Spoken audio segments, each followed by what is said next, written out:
저는 삼성전자 하이닉스 아까도 맨 처음에 그 지수 말씀드렸지만 지금 신규 보유자의 관점은 전혀 아니라고 보고 있습니다. 그래서 삼성전자 하이닉스 좀 기다리시면 좋을 것 같아요. 아까 너무 중요한 매크로 변수가 많이 남아있고 지금 장중 변동성이 커졌기 때문에 언제든 30% 이상의 조정은 나와도 이상하지 않다.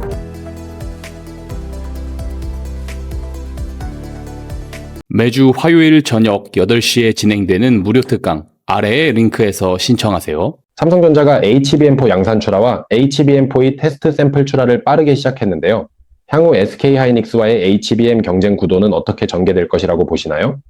네, 하이닉스가 HBM4부터는 힘들어질 거다. 그러니까 삼성전자가 점점 HBM4는 시장의 침투율을 많이 뺏어올 가능성이 높다고 봅니다. 방금 말씀하신 대로 5월 달에 세계 최초로 HBM4 12단 샘플을 가장 먼저 출하하면서 일종의 선빵을 날린 거죠. 그리고 원스톱 턴키 솔루션, 하이닉스가 제공하지 못하는 메모리부터 4나노 로직 다이의 파운드리까지, 거기에 첨단 패키징까지 모두 자체적으로 해결할 수 있는 건 하이닉스가 아니라 삼성전자다. 수율의 양산 안정성 측면에서도 삼성전자가 우위를 가져갈 수 있는데, 이에 뒤질세라 하이닉스가 TSMC하고의 협력을 더 공고히 하고 있죠. 굉장히 지금 재밌는 상황이죠.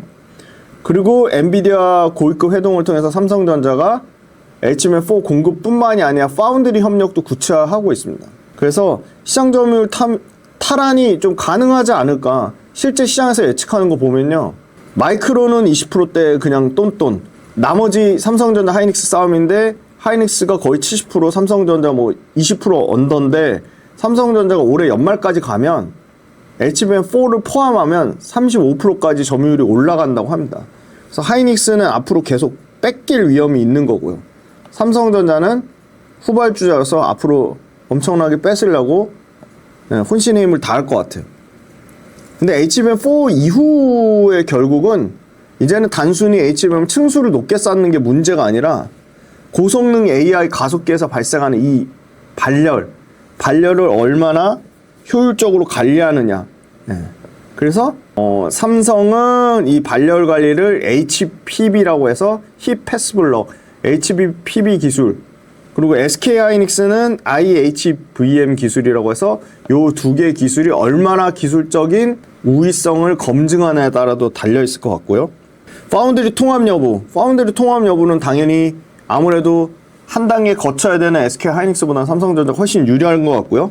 삼성전자의 파운드리가 지금 가동률이 많이 회복되고 있습니다. 올해 연말, 물론 TSMC가 월등히 좋습니다만 그 격차가 많이 줄어들고 있는 거고, 삼성전자 쪽에 제가 친구가 확인해 본 바로는 연말까지 가면 가동률이 연초에 거의 뭐 3배 정도 수준까지는 회복될 가능성이 높다. 그래서 지금의 HBM4 주도권에서는 삼성전자가 하이닉스의 점유율을 많이 뺏어가는 구조로 바뀔 가능성이 현재로서는 매우 높아 보인다. 그 측면은 파운드리까지 가진, 거기다 첨단 패키징까지 가진 경쟁력과 실제 샘플 테스트 먼저 나가면서 치고 나가는 그런 그 삼성전자의 최근에 어떻게 보면 절치부심한 이 HBM 관련돼서 후발주자라는 그런 부분이 오히려 하이닉스가 TSMC하고 그 협력을 더 강화하려는 측면을 봐도 굉장히 삼성전자가 많이 지금 하이닉스의 점유율을 뺏어가려고 하는 굉장히 위협적인 존재가 되고 있다라는 거를 역으로 증명할 수 있다, 이렇게 말씀드리겠습니다. 삼성전자와 SK하이닉스를 아직 보유하지 못한 투자자들은 지금이라도 접근해야 한다고 보시나요? 저는 삼성전자 하이닉스 아까도 맨 처음에 그 지수 말씀드렸지만 지금 신규 보유자의 관점은 전혀 아니라고 보고 있습니다. 그래서 삼성전자 하이닉스 좀 기다리시면 좋을 것 같아요. 아까 너무 중요한 매크로 변수가 많이 남아있고 지금 장중 변동성이 커졌기 때문에 언제든 30% 이상의 조정은 나와도 이상하지 않다. 그래서 삼성전자 하이닉스 저라면 지금 시점에서 내가 아무리 뭐 장기 투자한다고 해도 주식은 철저하게 확률 싸움입니다. 삼성전자 하이닉스 여기서 50% 100% 먹을 확률보다 다른 지금 많이 빠진 펀더멘탈 괜찮은 종목들 50% 100% 먹을 확률이 훨씬 높다고 보고 있고요. 난 그래도 삼성전자 하이닉스 무조건 사야겠다 하시는 분은 좀 기다리시면 좋을 것 같습니다.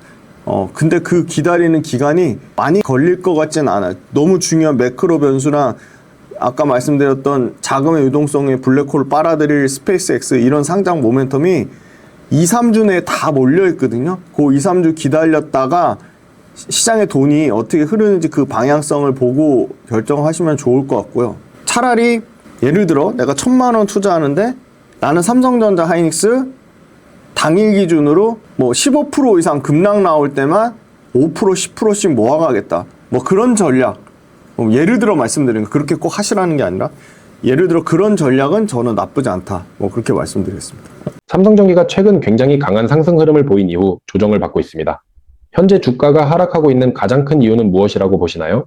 일단은 단기간에 너무 많이 올랐고요. 600% 넘었으니까 당연히 차익 실현 나오는 게 정상이고요. 모두가 다 수익 났으니까. 그리고 모두가 다 삼성전기를 200만 원대 사진 않았죠. 삼성전기를 20만 원대부터 갖고 있는 사람도 있고 30만 원대, 40만 원대, 50만 원대, 심지어 100만 원대 갖고 계신 분도 100% 수익이 났죠. 그래서 당연히 차익 실현이 계속 나오는 거고요. 아까도 삼성전기도 봤지만 차익 실현 물량 계속 훨씬 더 많이 나올 수 있습니다. 너무 중요한 얘기 말씀드렸죠. 앞에 매크로 말씀드릴 때 뭐냐.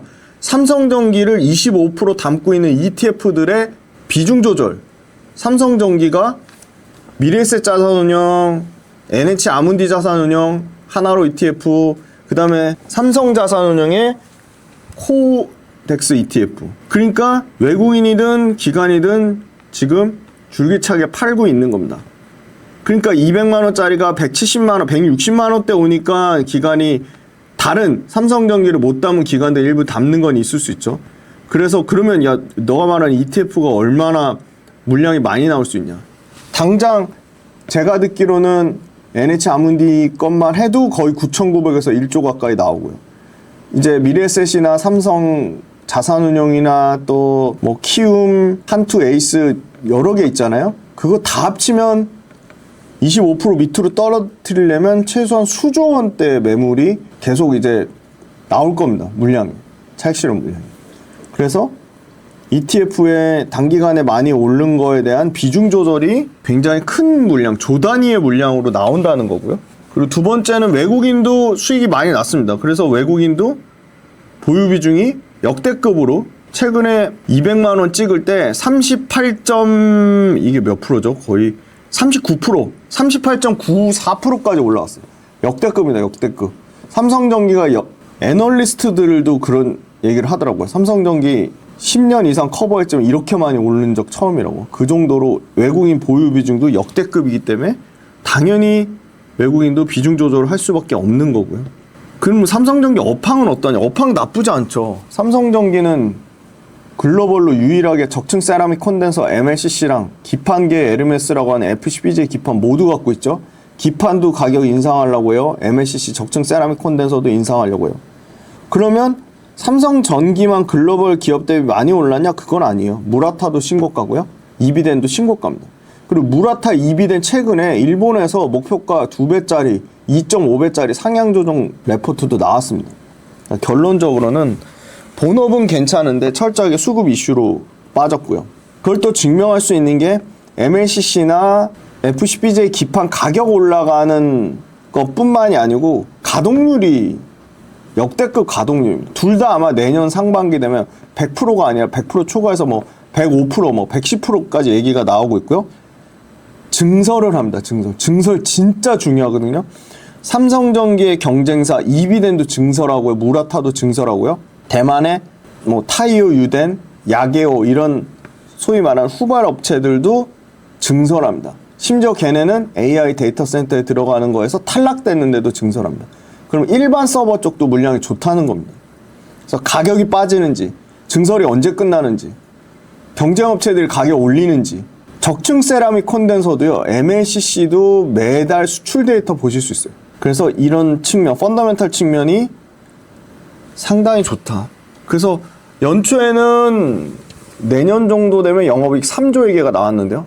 삼성전기 내년에 영업이익 4조 돌파 얘기까지 나오고 있습니다. 그러니까 목표가가 영업이익 4조 나온다고 하니까 그냥 미친 듯이 그냥 목표가 경쟁하듯이 삼성전자 하이닉스 목표가 경쟁하듯이 나오는 건데 삼성전기 조정은 충분히 나올 수 있지만 업황이 끝나지 않았습니다. 업황이 끝나지 않았고요. 그럼 밸류에이션 한번 볼게요.